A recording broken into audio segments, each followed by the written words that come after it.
Então, na conversa, gente, com o professor Fausto, né, nós combinamos, né, de fazer esse encontro no estilo seminário. Vou fazer a diferença entre seminário e curso. Curso é algo já catalogado, que alguém vem e expõe. E o seminário é alguém que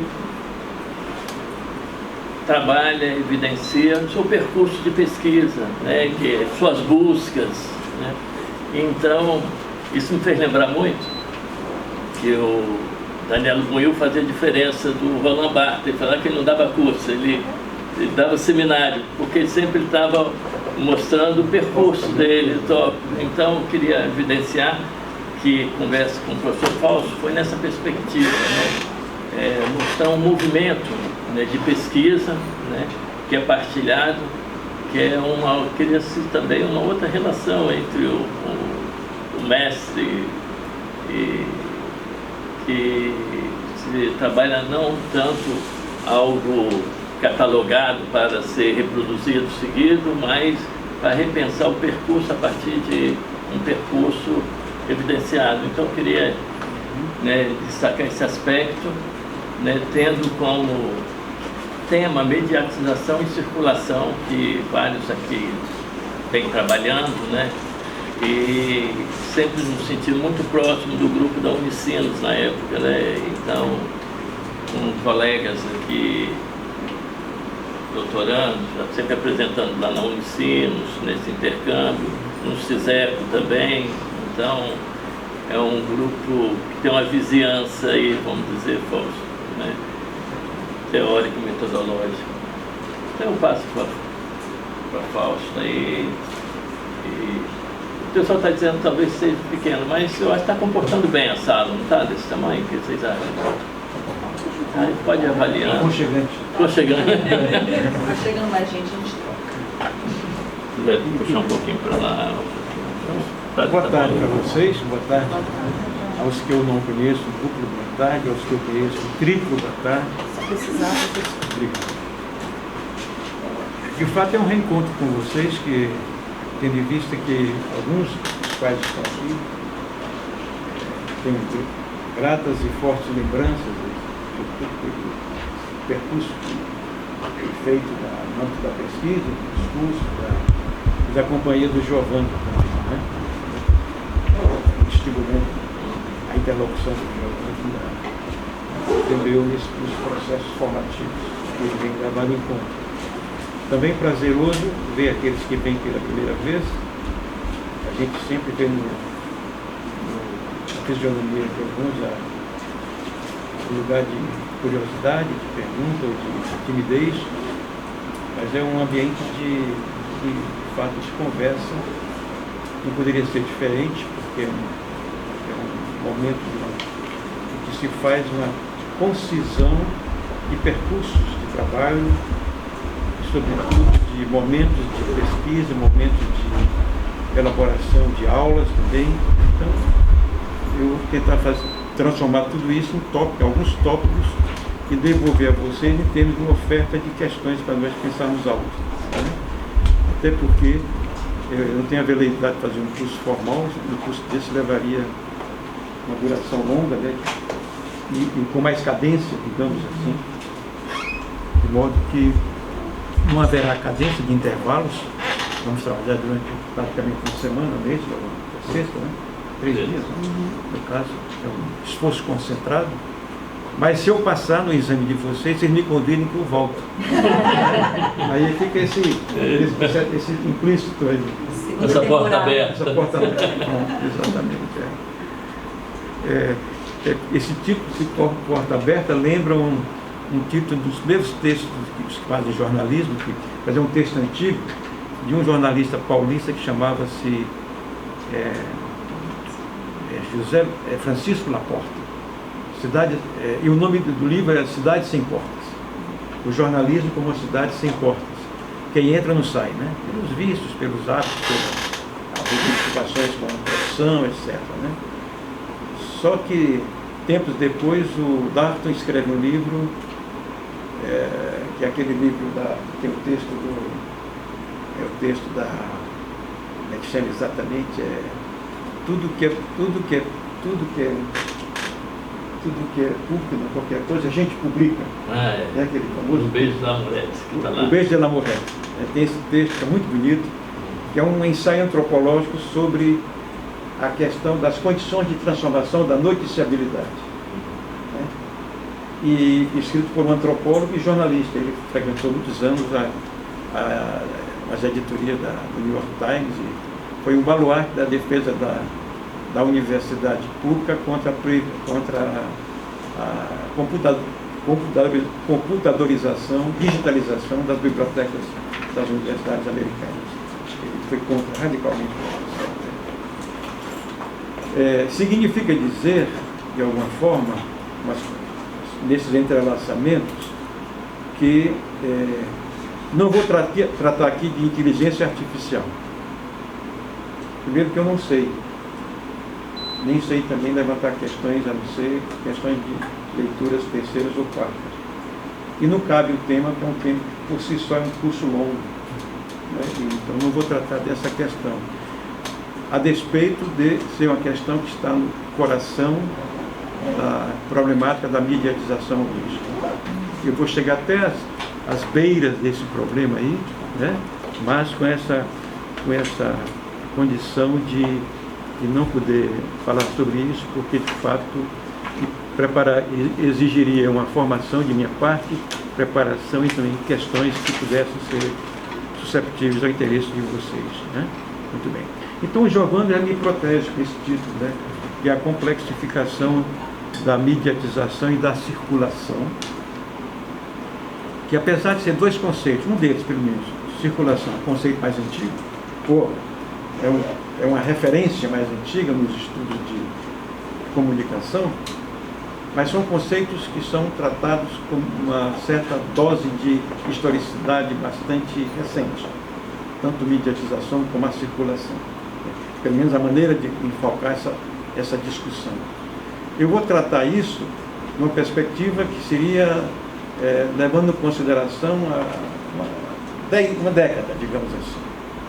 Década em que essa problemática se coloca para nós todos, 10, 15, 20 anos no máximo, enquanto pesquisadores, enquanto leitores, enquanto consumidores de mídias, digamos assim. Então, certamente a minha literatura pode exceder a isso, né?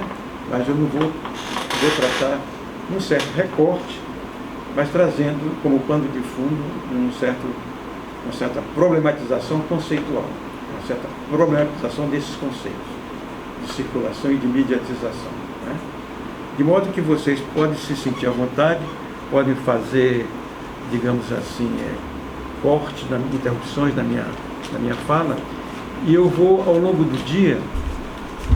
desses dias, mandar para vocês, quando eu sair daqui, textos limpos, porque meus textos são muito sujos, de apontamentos meus, então eu vou fazer cópias limpas com as quais vocês podem conversar e depois mandar para dar trabalho, etc. Né? Certo? Aí a gente faz uma lista do WhatsApp aí, e aí a gente vai circulando os textos. Tá?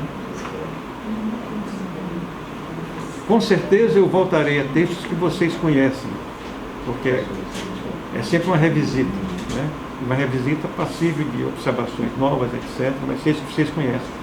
Isso aí tem aqui um mestre do tema também. Né? De maneira que eu vou recorrer aos textos, recorrer também às citações, mas sem essa preocupação de compartilhar com vocês os textos agora, mas os problemas estão onde estão, alguns problemas que eu vou mencionar aqui. Né? E eu começo abrindo essa questão com vocês, lembrando, talvez, o primeiro documento que chega às nossas mãos aqui no Brasil, lá pelos anos 90, Giovanni, eu acho, que é esse gráfico. Né? Eu vou voltar a uma discussão sobre ele, que vocês devem ter, porque é um gráfico extremamente atualizável. Se nós queremos dar nome aos bois, a gente encontra na passagem por esse gráfico aqui, esse conceito de mediatização e circulação. Então eu trouxe observações em cima dele, e daí eu parto para outros textos. Né? Mas é o ponto de saída. Por que isso? Porque é um texto em que o autor materializa a sua autocompreensão sobre mediatização.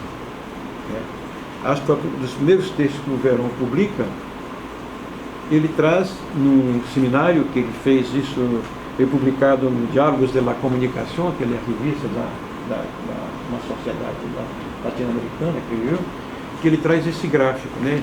É o primeiro texto, de fato, em língua latina, que ele apresenta esse esquema para a análise da mediatização.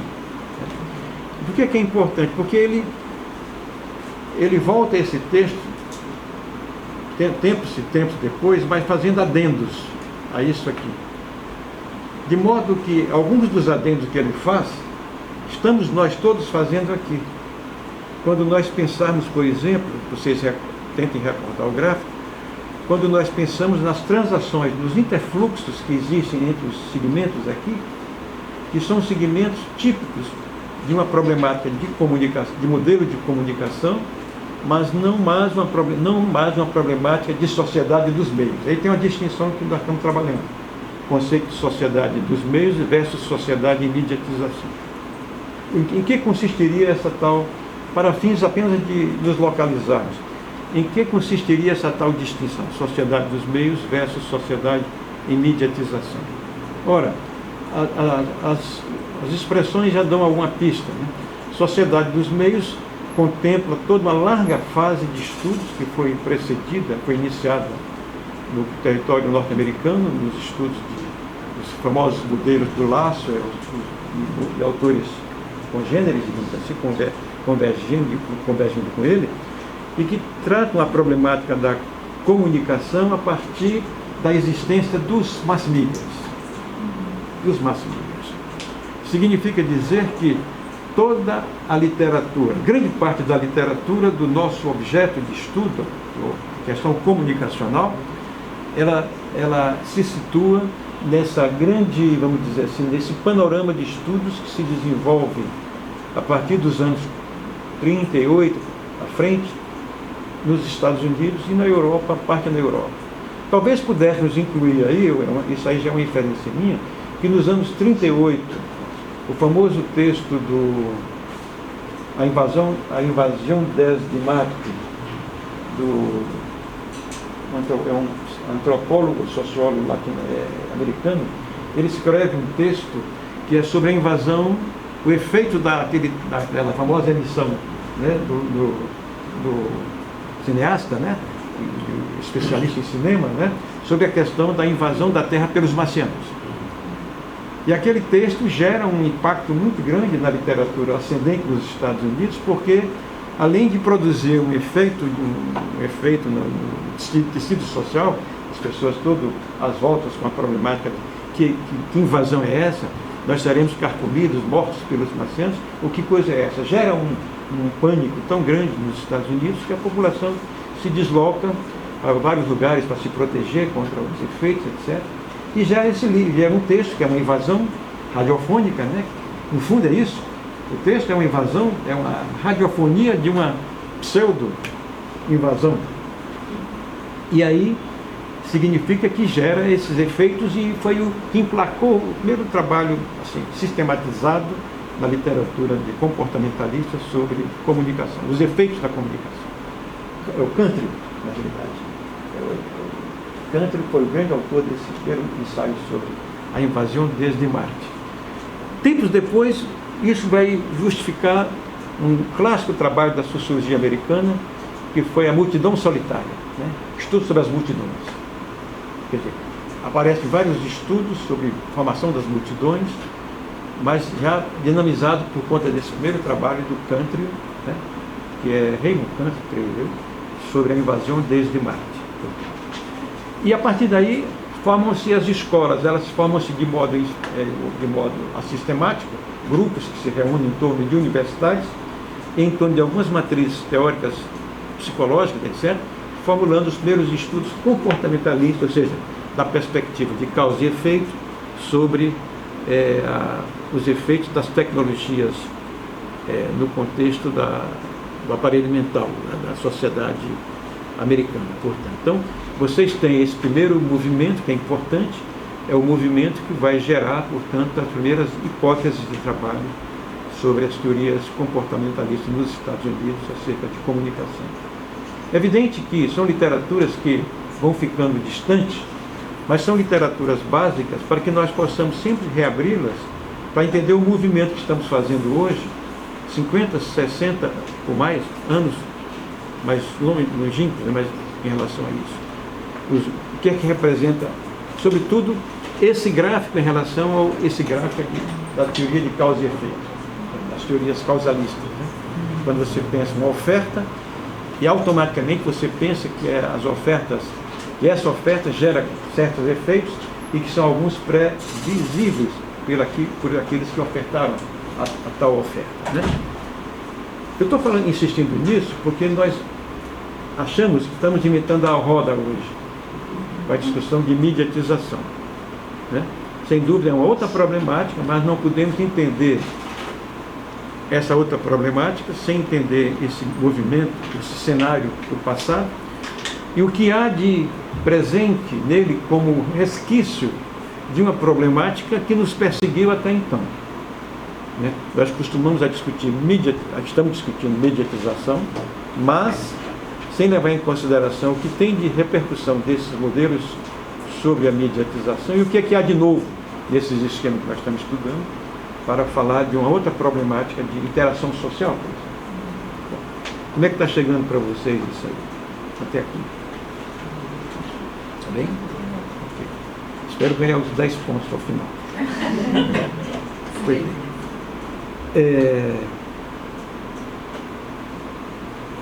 A literatura norte-americana, isso eu gosto muito de citar, ela foi amplamente distribuída no Brasil, a preço zero, custo zero, foi distribuída no Brasil nas escolas de comunicação, entre os estudantes, professores, etc., jornalistas, pela agência oficial norte-americana, o USES, na época. O USES rodou no Brasil toda a literatura americana em comunicação traduzida para o português. Toda ela. Todos os grandes manuais de redação, manuais de jornalismo, os estudos de agenda, os estudos de efeitos, os estudos do Lasso, os estudos de Janovitz, todos os grandes autores, o famoso autor da Agenda 7, né, Maxwell McConnell, todos esses caras foram traduzidos para o português e foram doados a custo zero para as bibliotecas das faculdades de jornalismo e depois comunicação. Então, nós fomos formados por essa escola, todos nós. Né? A referência que nós adotamos como primeira referência formativa do pesquisador em comunicação foram as referências, digamos, elaboradas na perspectiva do funcionalismo norte-americano. Então, vocês ouvem falar em funcionalismo, mas é muito importante que nós tenhamos, até para fim de esgrima intelectual, o que é que nós estamos falando sobre funcionalismo, o que é que há de funcionalismo ainda hoje nessa discussão da mediatização. Porque existe um funcionalismo. Veremos já. Pois bem, esse texto, a mediatização, há autores que defendem o conceito de mediatização referindo-se a alguma coisa que tem a ver com a idade da pedra lascada. Para vocês verem que tem um leque muito grande que nós não nos compete chegar nisso. Né? Mas nos compete aproveitar um conceito que esse autor, que foi o Veron, pega lá atrás desse conceito, e diz que a mediatização é um processo de exteriorização daquilo que se passa no imaginário da sociedade em termos de aparelho mental. Exteriorização do imaginário significa dizer dar forma ao imaginário. Como é que nós damos forma ao imaginário? Pela palavra, pela escrita, pelo desenho, né? pela gravação, quer dizer, todas aquelas formas de registro em que nós podemos reconstituir alguma coisa que pertence à nossa memória, isso vem à tona através desse exercício de linguagens, né? Deslocar alguma coisa do mundo verbal, ou do não verbal, digo melhor, para o mundo verbal. Portanto, as primeiras impressões sobre esse conceito é muito longínquo. Mas não vou insistir nisso, porque isso seria um trabalho quase de historiador, mas vocês pegam o texto dele, A Semiose Social 2, tem lá 2 ou 3 capítulos sobre essa questão, né? Essa revisão que ele faz de um modo assim longínquo, ou também rápido, sobre esse conceito de mediatização. O que nos interessa sobre maneira aqui é qual é uma compreensão contemporânea desse conceito. E contemporânea dizia no interior de pelo menos esses dois séculos, século XX e século XXI. Qual é a compreensão que ele faz disso? Muito bem. Ora, aí eu vou comparar os modelos mentalmente falando. Eu tenho um texto dentro de mim, eu vou reverbalizar, para vocês vão chegar lá. Todos nós sabemos que o ato comunicacional há um momento em que ele é apropriado, ele é situado, ele é subordinado, ele é colocado em funcionamento no interior de instituições. Né? As instituições são encarregadas dos atos comunicativos do ponto de vista social, as instituições que são encarregadas de prover a sociedade de jornalismo, de comunicação empresarial, de publicidade, da informação audiovisual, etc. Então, quer dizer, todos os processos de comunicação entre pares todos os processos foram mediados por tecnologias de comunicação, que nós chamávamos à época as tecnologias mass-midiáticas, os meios de comunicação de massa. Pois bem, em função disso, coube largamente a essas instituições chamadas meios essa tarefa central de organizar e desenvolver uma atividade sistemática de oferta de mensagens na direção da sociedade. E que sociedade era essa? De um lado, instituições. As instituições, de modo geral, que eram clientes ou consumidoras da oferta dos meios. E, de outro lado, os atores sociais, no chamada recepção. Né? Então, aqui eu estou navegando sobre o gráfico.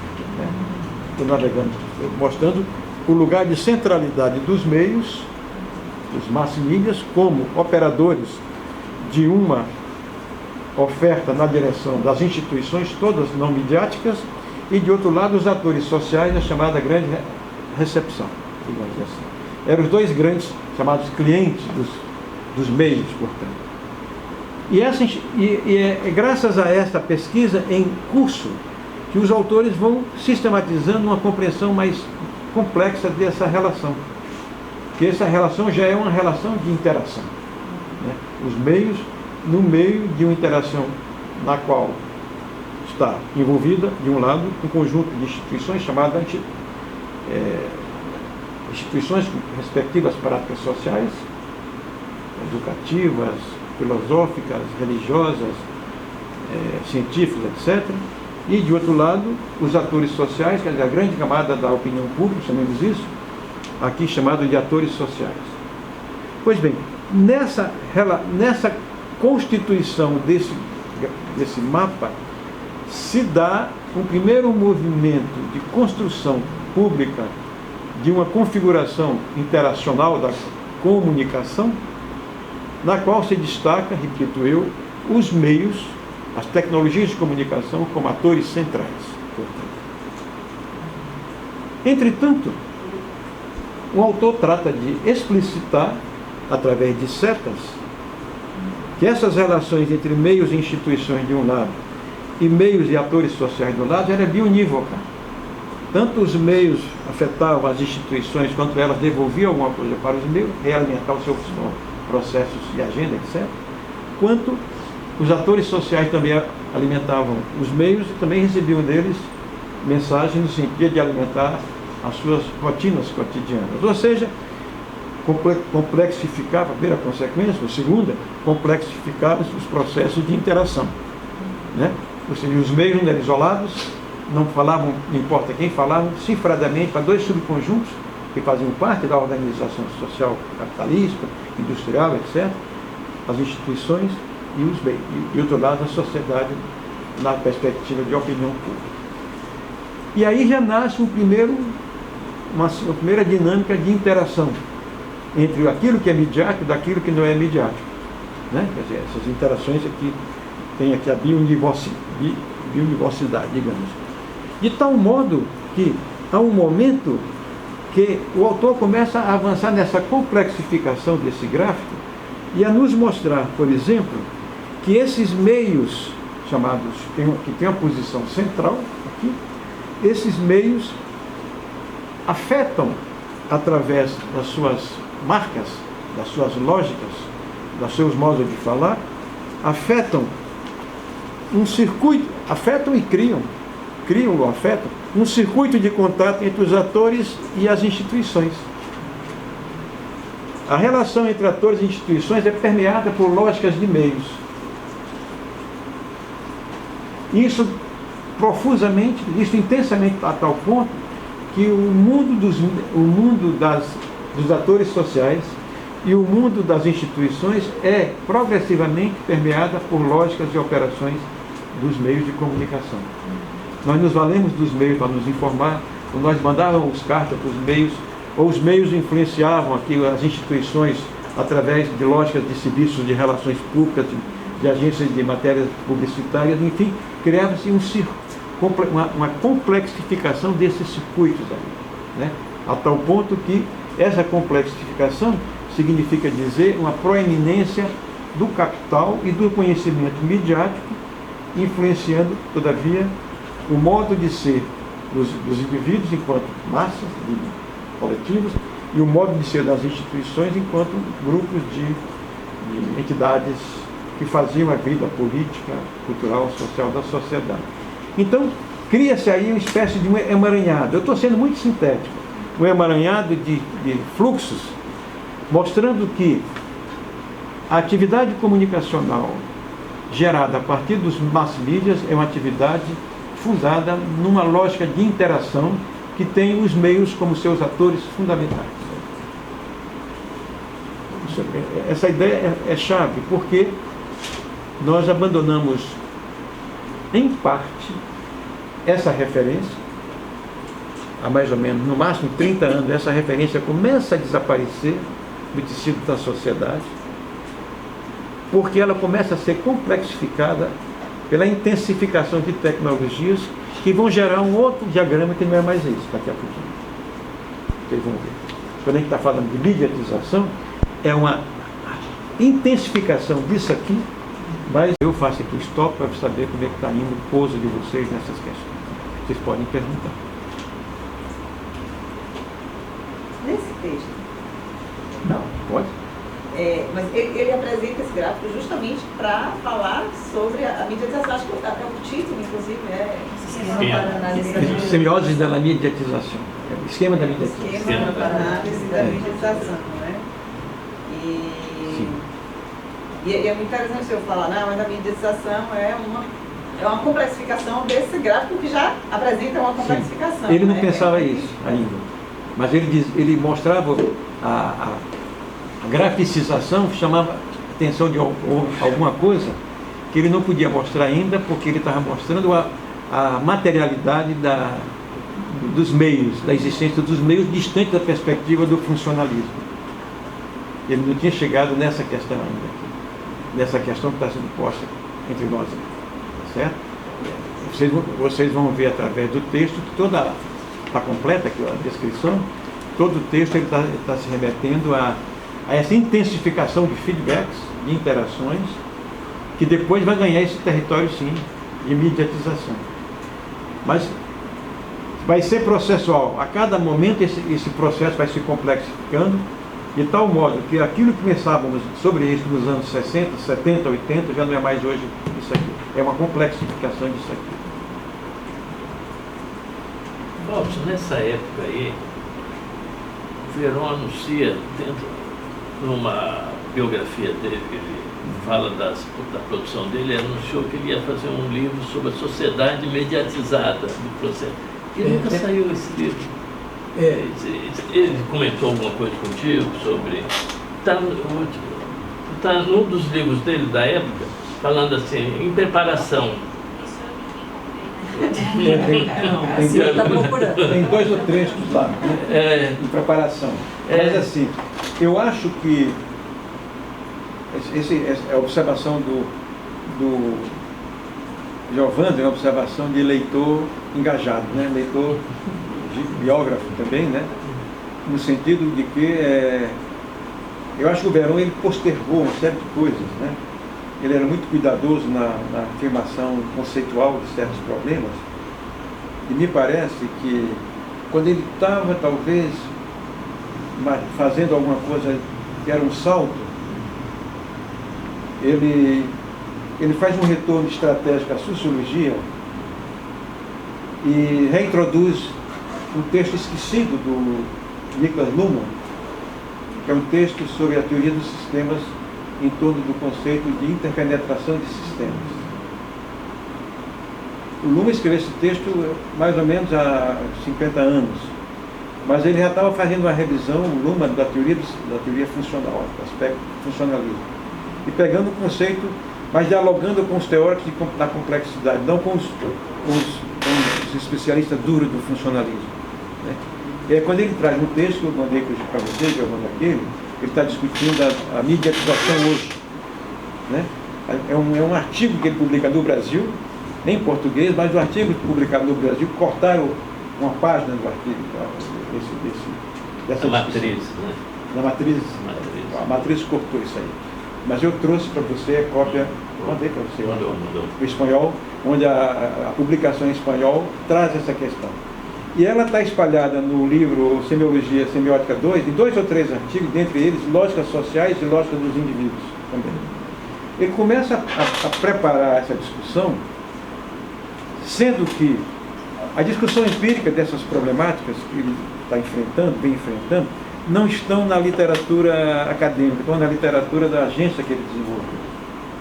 Os casos que ele estudou, ele tinha uma agência de comunicação, de pesquisa, então ele desenvolveu vários modelos, 1 ou 2 ele publicou, mas tem trabalhos que ele não publicou e ficaram entregues a um arquivo dele, que está entregue a um colega dele lá em Buenos Aires, né? Então o avanço iria por aí, Jorge, eu tenho a impressão, né? Iria por aí. Mas, de certa maneira, eu acho que tem pedaços, tem fragmentos de passagens que você vê que ele está fazendo essa passagem, né? Sobretudo, tem um livretozinho que ele publicou lá na Argentina, é o Cuerpo de las Imágenes, né? Que ele está discutindo o conceito, eu vi isso ali, o corpo das imagens, né? Não é a imagem do corpo, é o corpo das imagens. Que corpo é esse? Né?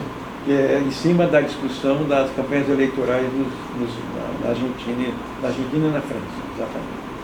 E aí vem um livro, que esse capítulo, o Giovanni, é o prenúncio desse livro que ele não publicou, que deixou feito, que chama-se O Corpo das Imagens. Ele deixou entregue à família, e a família, tudo faz crer que teria doado esse original para esse arquivo dele na Argentina, né? Mas isso é importante, porque se a gente pega o autor sem acompanhar esses movimentos, né, a gente não sabe, de certa maneira, o que é que foi feito de novo, alguma coisa que não aparece na literatura disponível, né? Mas vamos em frente nesse sentido. Pois bem, aqui, quando ele retoma essa questão nesse gráfico, sim, ele fez esse gráfico pensando no que deixava de ser, estrito sensu, sociedade midiática. O que estrito sensu deixava de ser uma sociedade mobilizada, dinamizada em torno de uma prática significante que não era mais só em cima dos meios de comunicação clássicos. Ele começa a pensar outra coisa. E o primeiro esquema é dizer que não se trata de um esquema que prioriza um ou outro aspecto, mas chama atenção para uma relacionalidade, né? Para as relações que existem entre meios, instituições e atores sociais e as co-afetações entre elas a partir de lógicas de meios de comunicação. Então, sem dúvida, você tem toda a razão quando você diz que esse esquema é um esquema datado, de um lado, é um esquema datado, mas ele vai depois avançando sem formalizar em vida um esquema novo. Tem pedaços de gráficos, por exemplo, quando você estudou ali, Giovanni, fragmentos de uma exposição ali naquele texto, né? Etnografia de uma exposição, ele já está trabalhando exatamente essa perspectiva, né? Perspectiva quando ele faz a etnografia, ele está dizendo o seguinte: eu estou lendo como grupos sociais se apropriam dessa oferta chamada uma exposição e o que eles fazem com ela.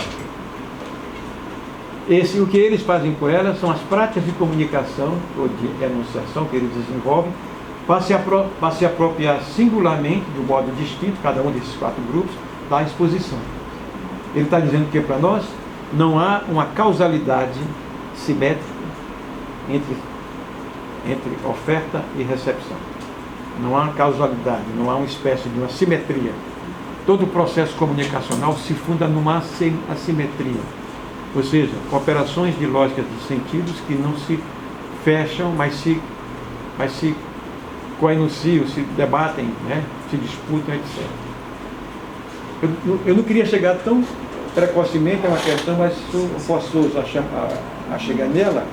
Quer dizer que o modelo que ele vai desenvolver, vamos nos deparar já com o modelo dele, é dizer que a comunicação tem como fundamento uma complexidade que não é simétrica, que não é a questão da simetria. A comunicação se funda numa atividade interpenetrante e, portanto, assimétrica. Tem muitos exemplos para a gente trabalhar sobre isso, né? Eu vou trazer um exemplo, vou antecipar aos que estudam saúde. Se vocês quiserem, talvez se houver tempo, esse texto eu tenho um link, mando para vocês. Eu trabalhei o texto chamado Coronavírus e a circulação dos sentidos. Grosso modo, foi a fase inicial, bem inicial, quando o caso é estudado nos Estados Unidos, né? E uma médica especialista em diagnóstico, ela começa a receber informações do caso, da ocorrência desse fenômeno, começa a receber e traduzir entre os colegas dela e com eles, dá um formato, dá uma materialização do vírus. E aí, quando ela recebe uma visita do New York Times, um jornalista pergunta: o que é que você tem a me dizer? Ela falou: eu tenho aqui o vírus para lhe mostrar. E é quando ela mostra a carrapateira, né? O grãozinho de nossa carrapateira aqui do Brasil, como se fosse uma associação que ela estava exteriorizando do imaginário, da máquina das pesquisas, que conformidade ou conformação teria o vírus para ser compartilhado com a sociedade. Isso é muito interessante, esse momento. Porém, ela diz: isto é o meu trabalho. Daqui para frente, ele vai trabalhar lá fora. O que é que significa essa noção de trabalho? Ele vai trabalhar lá fora. Significa que no momento que ele ultrapassa os umbrais do laboratório, todos os grupos sociais, atores de pesquisa, etc., todos os leitores vão se apropriar e dar um destino interpretativo a esse fenômeno completamente difuso, diferente daquilo que a instância médica estaria nomeando o coronavírus. A partir daí, começa a haver fluxos, né, de telegramas, de relatos da OPAS, das organizações, não só repetindo o que ela tinha dito, mas, ao mesmo tempo, ela dizendo o seguinte, dizendo das primeiras prevenções. Isso é outro problema que nós vamos discutir no tempo oportuno.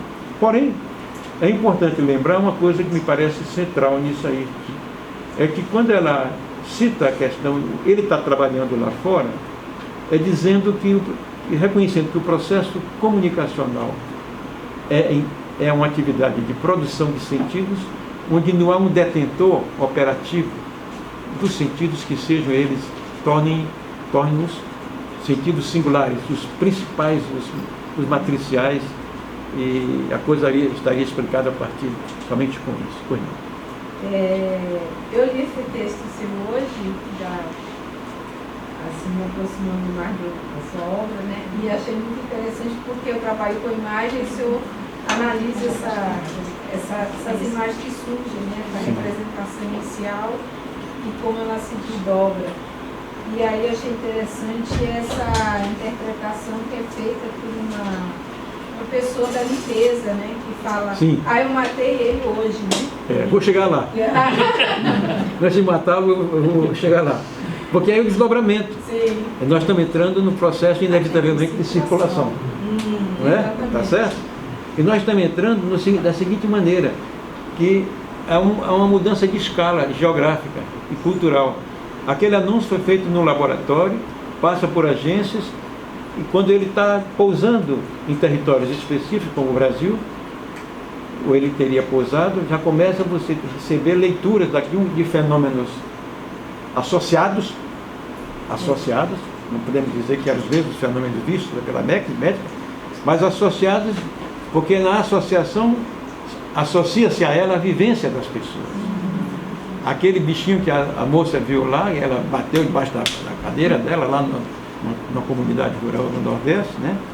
Exatamente, ela foi uma reação a um bichinho tão qual, parecido com aquele anunciado pela matéria jornalística que circulou, e que ela colocou-se numa posição de vanguarda que matou o vírus, né? Mas aquilo foi uma reação, né, das reações, digamos, dos chamados circuitos, entre aspas, informais, mas todavia produtores de sentidos também. A tal ponto que aquilo desencadeia uma série de leituras de que negócio é esse, onde os atores da Globo entram, né, lá no interior da terra do grande escritor paraibano, Ariano Suassuna, né, faz um texto belíssimo sobre isso. Então, há um desencadeamento de construções nessa primeira fase que mostra exatamente esse deslocamento do vírus do espaço do imaginário. Começa com a médica nomeando, formalizando, etc., e percorre várias geografias do mundo, essas são as que nós conhecemos, digamos assim, e sem que esse objeto seja privado de uma nomeação. Essa é um passo. O outro problema é quando os sistemas sociais ingressam no debate sobre isso, onde se coloca um problema de debate, ou do embate discursivo, em função da interpenetração das construções que cada sistema fazia acerca do vírus e das práticas que esses sistemas e suas crenças diziam como nós deveríamos enfrentá-los. É o momento em que o discurso político, o discurso religioso, o discurso financeiro, várias formas de discurso entram no rol do debate público, né? Cada um empunhando um ponto de vista acerca disso. É onde o Bolsonaro açoita a sociedade brasileira com uma série de textos, né, denegacionistas, de toda maneira, todavia apontando com a negação. Portanto, não existe isso. Porque aquilo ali, do ponto de vista de uma psiquiatria interpretativa, né, situaria bem que diagnóstico a que isso pertenceria, certamente. Pois bem, mas voltando, a gente vai e volta, né? A gente vai e volta. Pois bem, então, esse gráfico, eu vou tentando manter-me aqui para metodologicamente fazer um percurso da minha autocompreensão. Ele foi muito importante para nós podermos formalizar alguma coisa alternativa de estudo ao funcionalismo, as teorias funcionalistas que orientavam os nossos estudos. Sobretudo estudos de agenda, estudos de efeitos, estudos de conteúdo, estudos de fluxos, etc. Foi muito importante porque ele dá uma visualização sistêmica e complexa de por onde circula o processo comunicacional, mostrando que ele não é matematicamente entregue a causas e efeitos, ele não é entregue só, digamos, a uma certa dinamização sem mediações, né? E mostrando toda a vida a singularidade dessas intermediações que nele se apresentam aqui. Portanto. E isso é muito importante porque, graças a esse modelo nos coloca frente a frente de uma discussão teórica e metodológica com a literatura anglo-saxônica sobre comunicação de massa. Né? Se vocês, quer dizer, evidentemente, para ser honesto, há várias maneiras pelas quais a discussão da validade das teorias anglo-saxônicas foi enfrentada a discussão. Né? Tem os estudos dos culturalistas, do Matlar, de vários grupos, vários estudiosos, né, que formularam também, do ponto de vista de um marco teórico, de um marco conceitual específico, ou marcos específicos, uma concepção acerca que trazia uma reflexão sobre a consistência dos modelos funcionalistas e a sua repercussão nos nossos estudos. O que é certo dizer que por muitos anos nós fomos um país, do ponto de vista de modelos analíticos de comunicação, dependentes também dessa literatura anglo-saxônica, né? Quer dizer, então, nós reproduzimos a literatura americana no sentido de que não tínhamos dificuldade, porque já vinham traduzidas para nós. Nós usávamos os modelos, sendo que os modelos, neles se ancoravam os problemas brasileiros de comunicação, e nós projetávamos uma certa relação causal, né, entre uma coisa e causalidade, entre uma coisa e outra. Por quê? Porque não tínhamos autonomia para pensar de que perspectiva os problemas de comunicação no contexto da nossa realidade.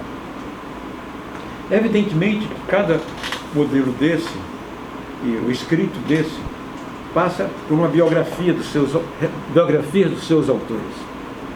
Autores desenvolvem biografias humanas, intelectuais, para apresentar seus postulados de verdade ou postulados de crença, né? E o autor desenvolveu uma história de migração humana e intelectual, que viveu na França há muitos anos, viveu na Argentina, o país dele, no Brasil um pouco também aqui.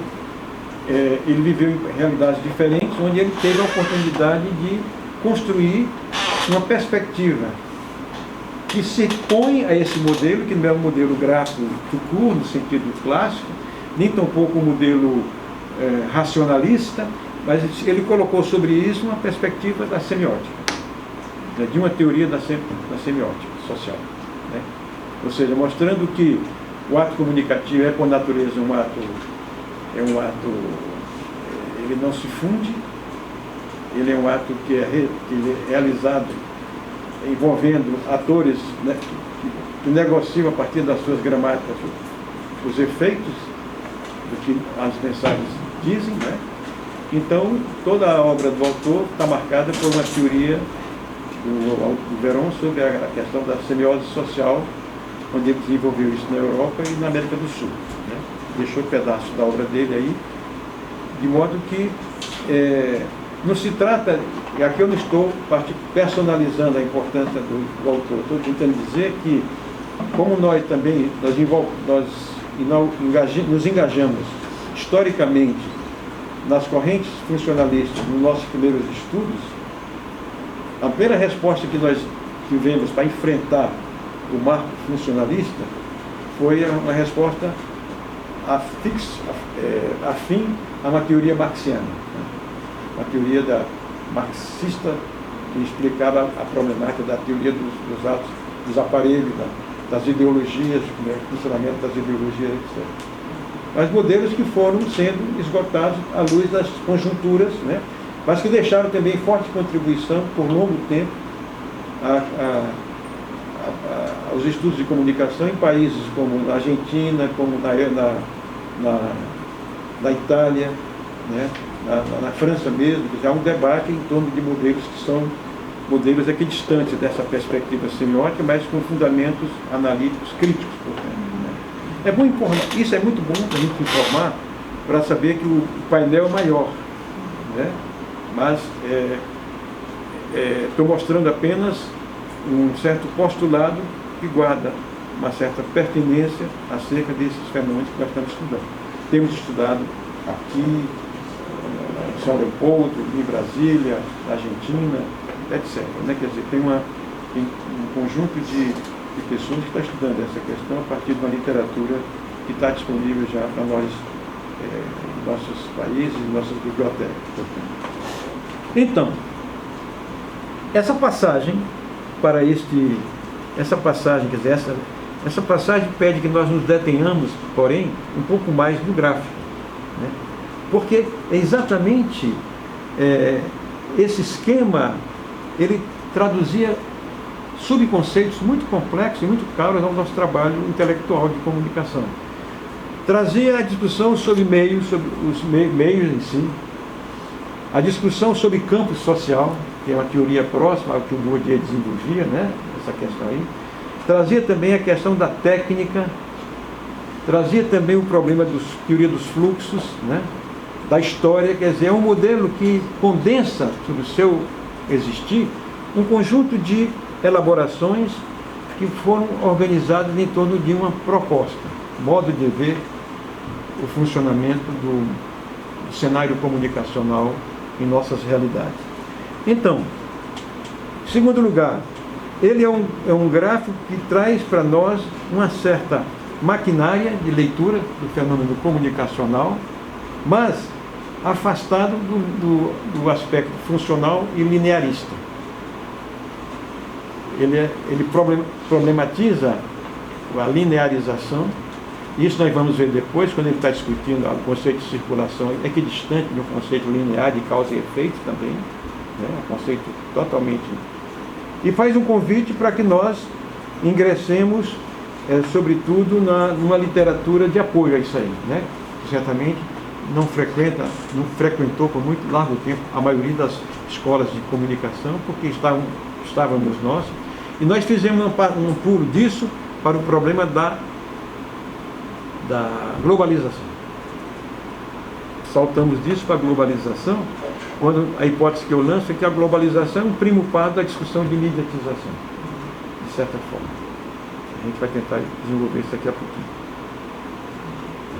Quando evoca-se o conceito de globalização, cola-se a esse conceito um outro chamado de convergência.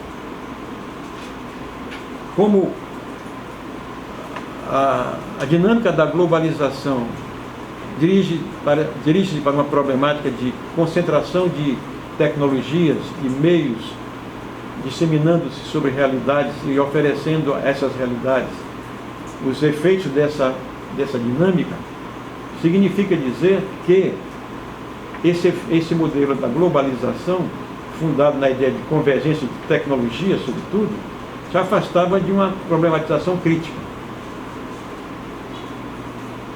Os primeiros autores da globalização, com exceções havidas, são autores que trabalharam a globalização equidistante das problemáticas regionais, tá? Seja das geografias e das práticas sociais também.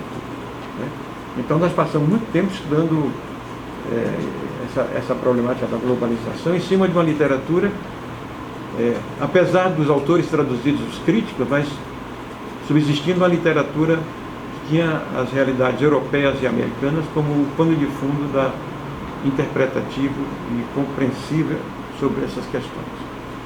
Então, me parece que é exatamente o fato desse gráfico estar embevecido, estar impermeado, digo melhor, pela teoria da complexidade, que nos leva a identificar os fundamentos da globalização como fundamentos não suficientes para responder os efeitos da mediatização, sobretudo em países como o Brasil, países desenvolvidos, fortemente em termos de comunicação, com grande capital de comunicação, etc., mas que não tinha esse modelo, não tinha uma abertura para explicar o que a sociedade fazia com essa globalização do ponto de vista simbólico. E não podia fazer e não podia responder porque a sociedade não estava em causa, não estava em discussão. Ou seja, a sociedade com uma grande audiência não estava em discussão nessa problemática. Né? Aí sim, chegam os autores estrangeiros, os grandes autores, né, que vieram pela literatura traduzida e nos dão um fôlego, nos dão um capitalzinho de sustentação para que levemos adiante esses modelos analíticos sobre mediatização e a globalização. Vocês podem ver que quando vocês pegam a literatura de globalização, mesmo em português, o maior índice dos títulos publicados mesmo os críticos, são vindos do exterior.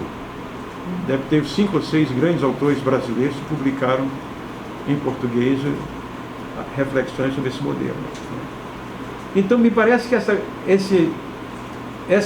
analogia com a mediatização, com a globalização é fundamental pelo fato de que quando nós apresentamos os estudos sobre a globalização, sobretudo o impacto da globalização no tecido social, cultural, etc., nós nos fixamos sobre o ato, os efeitos da transmissibilidade da globalização, os efeitos disso sobre a sociedade, de um modo mecânico ou automático, sem estudar a globalização na perspectiva da recepção, isso é, da sociedade. Tem poucos estudos sobre isso, né? A tal ponto que nós temos poucos estudos, porque de fato ele era um modelo universalizante. E os nossos autores mais críticos ficaram na berlinda, né, sem a capacidade de poder elaborar, porque não tinha editoras, não tinha processos editoriais relevantes para difundir essa obra crítico-analítica. Então, em cima disto, acontece um fenômeno, tenho consciência que eu estou fazendo uma espécie de uma condensação no meu pensamento, né? Acontece o fenômeno internet. Aparece como um fenômeno com um ranço de problemas. A criação da internet e o lançamento dela formula-se em torno de perguntas, de inquietações a partir dos seus formuladores. É preciso ter cuidado com isso, os formuladores da internet, mesmo no contexto do exército americano, não foi pensado isso. É preciso saber usar isso aí, não podemos generalizar, etc, etc. Mas é certo que a internet expande-se, seja como um bem estratégico, como um bem comunicacional também, né? E ela encontra nesse gráfico uma espécie de um acolhimento. Na relacionalidade desse gráfico, nas interpenetrações que aqui estão previstas, a internet encontra um ponto de acesso para oferecer a dinamização desses fluxos. É quando esses fluxos passam a ser feitos não mais por operações socioculturais de estrito senso, mas são dinamizados por essa maquinária da internet. É quando você vê que a internet ela começa, se a gente projeta isso aqui sobre o histórico da internet no Brasil, a gente vai ver que ela começa de uma maneira muito tímida sobre os meios, a tecnificação dos meios, depois a tecnificação das instituições, e o último setor é o setor dos atores sociais. E quem faz isso é o Facebook. Quem coloca os atores sociais no mundo da internet, no mundo dessa interação, é o Facebook. Daí as grandes polêmicas. Ele abriu para todo mundo, mas houve um momento em que ele fecha para a imprensa, para que a imprensa não continue mais depositando os seus noticiários lá dentro, porque ele quer privilegiar os atores sociais, porque os seus objetivos políticos não estão na mídia concorrente, seus objetivos estão nos atores sociais que constituem essa grande cápsula humana, digamos assim. E aí vai se complexificando com tudo isso que nós temos hoje como a grande mídia. O grande gráfico hoje, talvez ele guarde ainda resquícios desse modelo aqui, mas atravessado por uma dinâmica de tecnificação que gera seu turno, interações, fluxos e desdobramentos que são susceptíveis de ser desdobrados em função da própria especificidade das tecnologias, né? Mas esse gráfico ele parece que tem a ver com esse momento de se perguntar que questão nos envolve a comunicação em termos de fluxo, né? Certamente ele foi muito pouco desenvolvido, talvez, entre nós, porque sobrepõe-se a ele já o modelo internet, como tempo. E ao se colocar entre nós temos a cada dia, de modo progressivo e de modo intensivo, marcas dessas operações de internet sobre a sociedade, né? Eu trago alguns exemplos para falar para vocês sobre isso, mas exemplos que servem só para esse momento, só para exemplificar mesmo, assim, do ponto de vista, o que é que significa isso. Vou mencionar a polêmica entre o Congresso, entre os juízes com a sociedade, quando os juízes resolvem desenvolver todas as suas práticas forâneas através da internet, né? Tribunal de Justiça, os tribunais, etc., começam a usar as tecnologias da internet como instrumento de funcionamento das suas práticas, né? Isso cria um debate público no momento que foi feito isso, porque havia inclusive juristas contra isso, mas outros dizem, não, faz parte do momento em que vivemos, que é exatamente modernizar os nossos processos e agilizar os processos comunicacionais. Isso é um exemplo interessante. Outros exemplos aqui vêm à tona quando você digitaliza as práticas midiáticas, mas antecede com a introdução do Ombudsman na Folha, que ao colocar problemas sobre o modo de... Ele colocou já problemas ali sobre a importância da digitalização também do jornal, etc. Mas ele é tolhido e diz, e é convidado a sair desse espaço do Ombudsman, pelo próprio jornal, porque ele estaria criando uma dificuldade para o futuro da compreensão, para o futuro que o jornalismo teria da perspectiva daquele jornal. Então, o Ombudsman, que foi o Mário Magalhães, ele escreve um artigo muito forte, por que saio, né? Alguma coisa assim, ele explicando por que está saindo desse lugar mediador, né? Que era ainda um resquício de um lugar de mediação, e não de um lugar de agudizar a digitalização. Você tem, depois, o momento em que os atores sociais se ocupam também das redes, né? Aquela moça que é psicanalista, de São Paulo, desconhecida, que saiu da Folha na época do... Não. É uma psicanalista que ela escreve... Rita Kel. Ela abriu uma coluna, a Folha chamou para escrever uma coluna. E numa da coluna ela entra numa discussão política, ela faz um comentário sobre a campanha do Lula. E o jornal chama para ela entregar o carro. E ela anuncia em nota de pé de, o jornal anuncia em nota de pé de página, não na coluna, que ela estaria entregando o carro. Mas os leitores desenvolvem uma campanha belíssima de princípios éticos, porque somos contra o leitor dela na Folha. E publiciza isso em várias mídias, a tal ponto que a Folha foi obrigada também a publicizar, né? Porque nós somos contra. Então, são sintomas, sim, de uma problemática que mudou, do ponto de vista dessa ambiência da relação da sociedade com mídias, e, em segundo lugar, da relação dos atores e dos atores sociais com as mídias, por conta desse fenômeno intermediário, que é a ascensão da internet digamos assim, no cenário da interação comunicacional, né?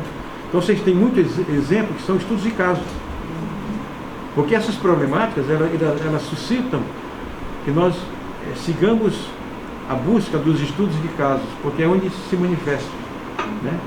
Se manifesta de uma forma muito, muito interessante, é onde os leitores se pronunciam, onde outros esquemas de interação são desenhados, né? Onde outras concepções de políticas de comunicação são formuladas, né? Os exemplos são muitos, tudo isso está em artigos. Quando adoece a ex-mulher do presidente Lula, ela dá entrada no hospital, acometida de um ataque agudo, de um problema neurológico. Quem primeiro noticia a entrada dela no hospital não foi o médico, não foi a família, foi uma médica que estava passando pelo hospital para visitar uma amiga, deu no WhatsApp. Isso desencadeia todo um circuito de acontecimentos, a tal ponto que a médica é obrigada a pedir admissão do outro emprego e pedir desculpas. Não são casos, assim, digamos, puramente, aparentemente, sem expressão. São casos onde essas questões se anunciam. Eu trouxe alguns materiais para vocês, para deixar para vocês, que são relatos. Eu peguei esses casos e transformei em trabalho, né? Quer dizer, a maneira que eu encontrei para trabalhar na pesquisa que fazia sobre transformações na noticiabilidade, hoje no Brasil, foi me apoiar em casos. Porque os casos traziam uma espécie de uma massa de dados, de fenômenos em ocorrência, e subjacente os modelos tentativos de expressar um debate acerca dessa problemática de mediatização em curso. Né? É claro que os casos poderiam ser aqui citados com mais ênfase, com mais detalhes, né? Mas a minha intenção visa, daqui eu peço 5 minutos aqui para fazer uma paradinha, visa chamar a atenção para um fato que eu vou comentar logo depois do intervalo. Que é onde é que aparece aí esse conceito de realidade? Onde aparece o conceito de realidade? Pois bem, eu estava escrevendo esses artigos e um certo dia eu recebi o livro Autopoieses e qualquer coisa mais e mediatizatriz, né? Autopoieses e mídias. É um livreto escrito pelo Niklas Luhmann. É um dos últimos textos escritos pelo Luhmann antes de morrer. Autopoieses, qualquer coisa e mídias, uma coisa assim. Me chamou a atenção um capítulo muito instigante. Mais ou menos assim, o título do capítulo. Da construção da realidade à realidade da construção. Da construção da realidade à realidade da construção. Eu fiquei... É um texto hermético, no gramatiquês dele, é muito sofisticado, mas vai abrindo, a gente vai abrindo e vai se empolgando com a questão. Onde é que você encontra uma brecha para jogar isso na empiria? Onde eu encontrei uma brecha. Realidade da construção e construção da realidade. O que seria a construção da realidade? São todos os atos enunciativos que os jornais desenvolvem, do ponto de vista linguístico, técnico-linguístico, para falar da realidade, para falar dos fatos, dos acontecimentos. Essa é a construção da agenda, a construção da realidade. Todos os modos, todos os processos enunciativos através dos quais os meios encontram formas de continuar falando dos acontecimentos, né? Ou seja, a construção da realidade. Mas, ao mesmo tempo, como o título do livro dele chama atenção para a palavra autopoéticos, eu fiquei interessado em o que é que ele está chamando de autopoieses aí. É exatamente que ele está também tratando como importante que realidade da construção, os meios, não é a realidade externa, mas que realidade da construção se elabora analiticamente dentro desse texto de reflexão desse autor. Construção da realidade, ele reporta-se, e a realidade da construção é esse alto esforço que eu faço para falar disso para a sociedade, enquanto um campo estratégico, um campo interpretativo, um campo de análise. Que é o que os jornalistas fazem todo dia.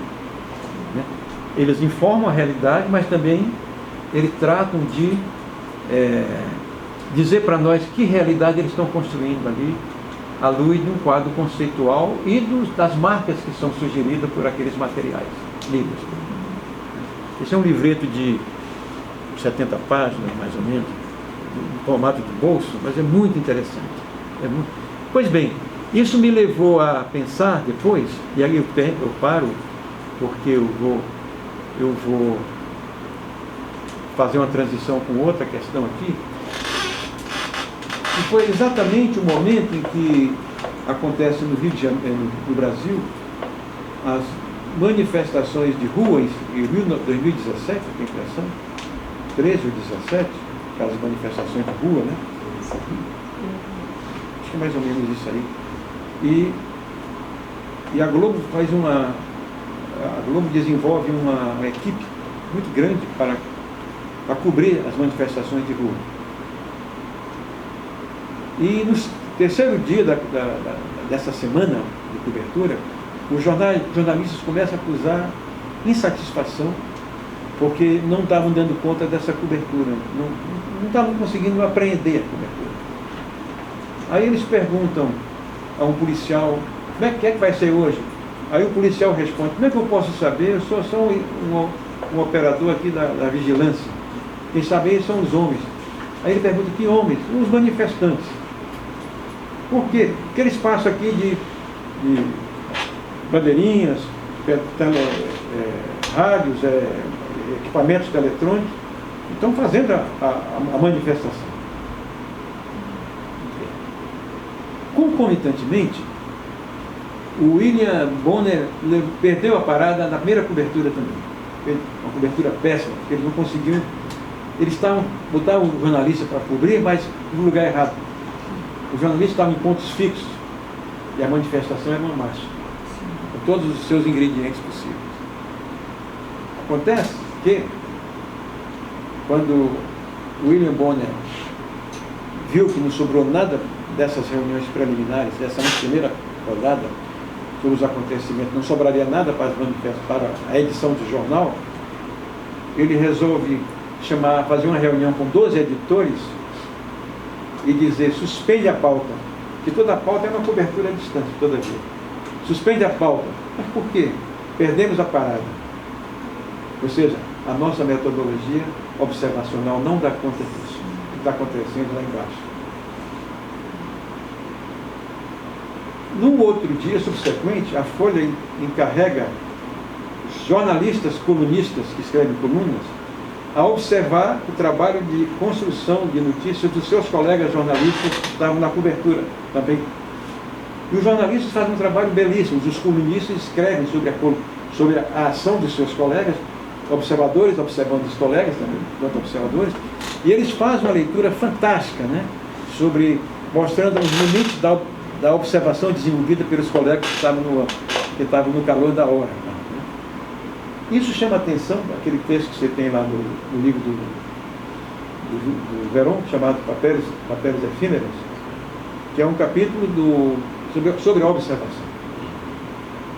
E o Veron, exatamente, ele quando foi ser colunista na imprensa da Argentina, ele foi desenvolver um artigo sobre o que é observar o acontecimento de um lugar, especificamente, de quem é um colunista. E ele desenvolve uma metodologia exatamente de apuração. É muito interessante o capítulo. Isso aí, né? Então, a gente pegou esse material, levou para os alunos para conversar e levamos isso para o texto. Né? Um texto que chama-se lá, mais ou menos, a autorreflexividade em torno das manifestações de junho de 2013 ou 2017, por aí. Isso para dizer o seguinte, para terminar essa primeira fase, que se nós não estivermos sintonizados na dinâmica da sociedade, a gente passa batido, né? Os acontecimentos são muito fortes, mas é preciso que nós tenhamos ganchos interpretativos para nos levar de encontro a eles e mobilizando um esquema de observação que nos ajude a lê-los. É nesse sentido que esse gráfico perde talvez a sua primeira função de apontar uma diagramação e nos suscitando, nos convidando a desenvolver análises a partir do que ele sugere, mas pontuado em cima de realidades, de casos que são excelentes para nos ajudar a fazer esse movimento de retorno à realidade. Ok? Então eu faria uns 10 minutos. Isso. Pode ser, João? Tudo bem? Então, gente, a gente dá uma paradinha aqui. Convidamos vocês para ir lá na sala do CEPAD.